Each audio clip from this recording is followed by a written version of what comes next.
Welcome to Season Buds. Season பட்ஸில் ரொம்ப hot செல்லிங்காக இருக்கிறது நம்ம சத்து மாவு தான்.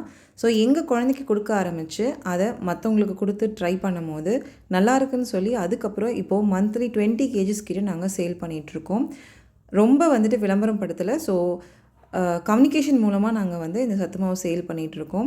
ஸோ கண்டிப்பாக நீங்களும் ட்ரை பண்ணி பாருங்கள். ஸ்க்ரீனில் தெரிய நம்பருக்கு இந்த ப்ராடக்ட் வேணும் அப்படின்னாலும் இந்த ப்ராடக்ட் பற்றின டீட்டெயில்ஸ் தெரிஞ்சுக்கணுனாலும் மெசேஜ் பண்ணுங்கள். ஸோ இது பார்த்தீங்க அப்படின்னா இதோட மேக்கிங் வீடியோக்கு லிங்க்கும் நான் உங்களுக்கு யூடியூப்பில் போட்டிருக்கேன். ஸோ அதையும் உங்களுக்கு ஷேர் பண்ணுறேன்.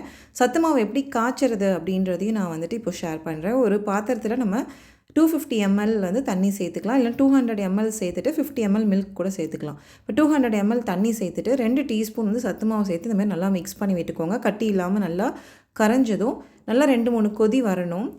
ஸோ நல்லா கொதி வந்ததுக்கப்புறம் நான் குழந்தைங்களுக்கு நாட்டு சக்கரை சேர்த்து தான் கொடுப்பேன். ஸோ 2 டீஸ்பூன் நாட்டு சக்கரை சேர்த்து நல்லா மிக்ஸ் பண்ணி விட்டுட்டு ஒரு கொதி வந்ததுக்கப்புறம் 1/4 டம்ளர் பால் சேர்ப்பேன். பால் சேர்த்துட்டு சூடானதும் அடுப்பை ஆஃப் பண்ணிவிட்டு அவ்வளோதாங்க. ஆறுனதுக்கப்புறம் ஒரு கிளாஸில் ஊற்றி குழந்தைங்களுக்கு கொடுத்துருவேன். என் குழந்தைங்க காலையிலையும் ஈவினிங் 2 வேளையிலையும் பார்த்திங்கன்னா சத்து மாவு தான் குடிப்பாங்க. வேறு எதுவும் அவங்களுக்கு நான் கடையில் விற்கிற எந்த ப்ராசஸ்டு ட்ரிங்க்கும் நான் கொடுக்கறது கிடையாது. அவங்க ரெகுலராக குடிச்சிக்கிறாங்க. உங்கள் குழந்தைங்க குடிக்க மாட்டாங்க அப்படின்னா அவங்களுக்கு வேறு விதமாகவும் நம்ம சத்து மாவு கொடுக்கலாம். அதுக்கான வீடியோஸும் நான் உங்களுக்கு ஃபர்தராக ஷேர் பண்ணுறேன்.